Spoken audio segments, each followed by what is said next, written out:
Welcome to the afternoon show. I'm your host, David Cary, Director of the Lincoln-Lancaster County Planning Department.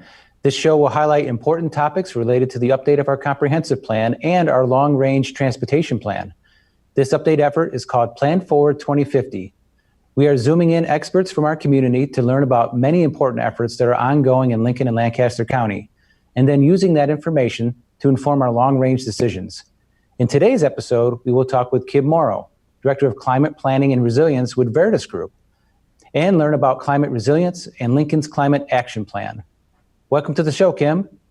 Thank you. Thanks for having me. So we have some specific questions that we'd like to go through and hear about what you have to say about them. First question we have is describe the topics of resilience and sustainability, and then what efforts are underway in Lincoln and Lancaster County with those topics. Sure. Well, sustainability has to do with how we live in ways that serve the needs of the present while also protecting the needs of the future. And climate resilience includes sustainability, but it's more specifically about building resilience to the impacts of climate change.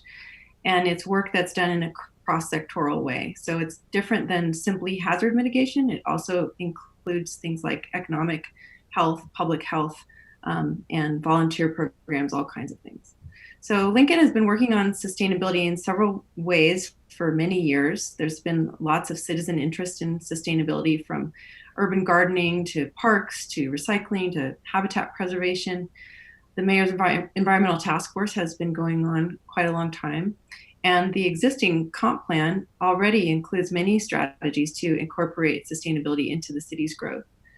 A few years ago, in 2017, the city created the Lincoln Environmental Action Plan. And to my knowledge, that was the first time there was a systematic approach to improving sustainability in the city.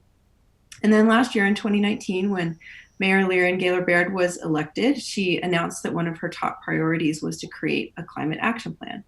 And so my company was very fortunate to be chosen to lead that project. Okay, so a follow-up question related to that is what trends do you see with Lincoln's climate, and then what impact could climate change have on Lincoln and Lancaster County?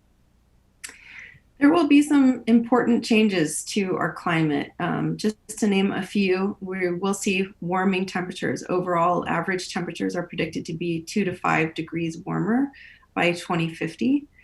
And that includes having more hot summer days. So currently, if we're looking at days over 95 degrees, like I think we've had a couple so far, technically, normally we get about 10 to 20 of those really hot days per year.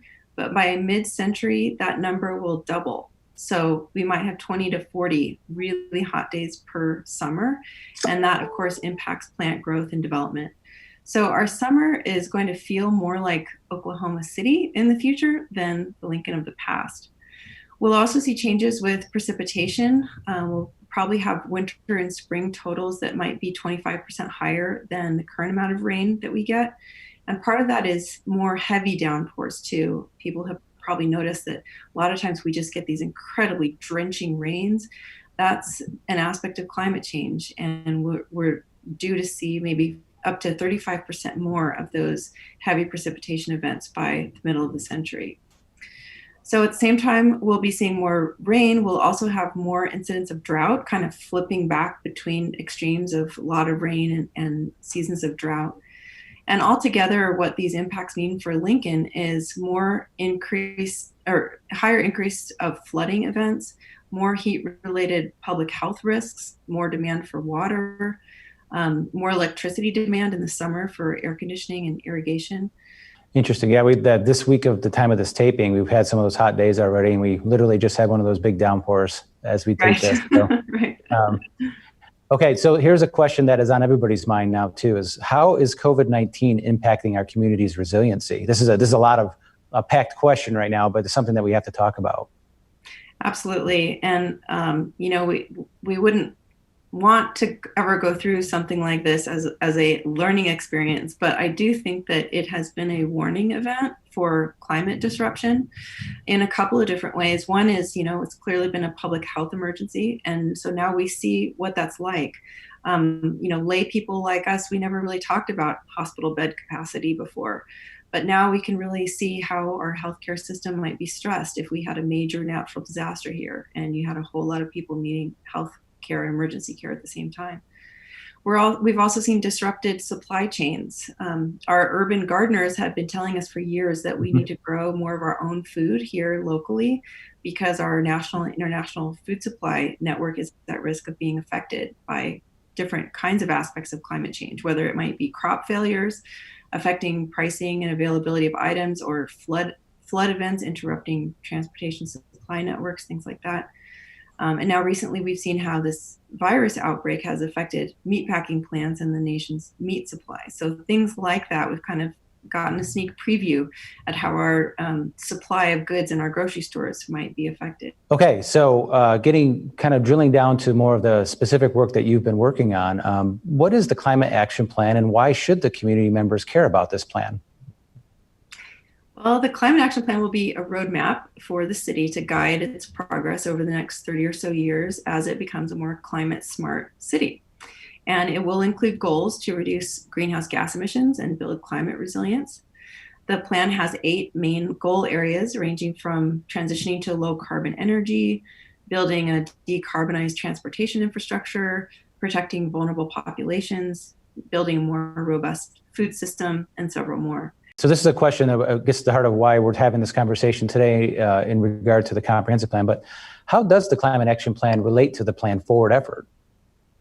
Well, they are related, and the timing works out really nicely. So we'll get to a draft of the Climate Action Plan by the end of August, and that draft will then be circulated in the community. But the planning department, your folks, will hopefully be able to take those strategies and roll them into the comp plan, roll them into the outreach work and decision making that you all are doing. Okay, so the final specific question we have is, and I know that there's a lot of work still to be done on the Climate Action Plan, but what are the next steps and when will the public have that chance to see it?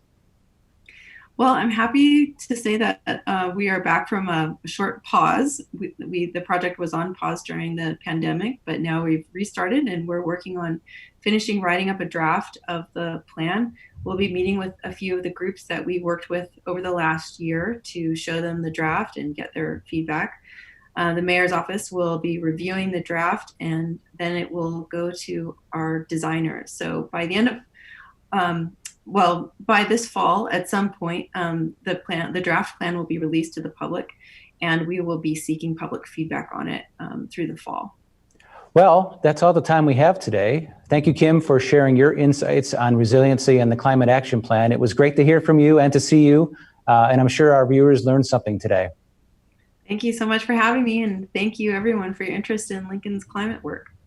And virtual audience members, please be sure to check out our website, www.planforward2050.com, and like us on Facebook, Instagram, and Twitter to view more interesting content about the update of the comprehensive plan. That's our show for today. This is David Cary signing off. Remember, stay safe, stay engaged, and take care.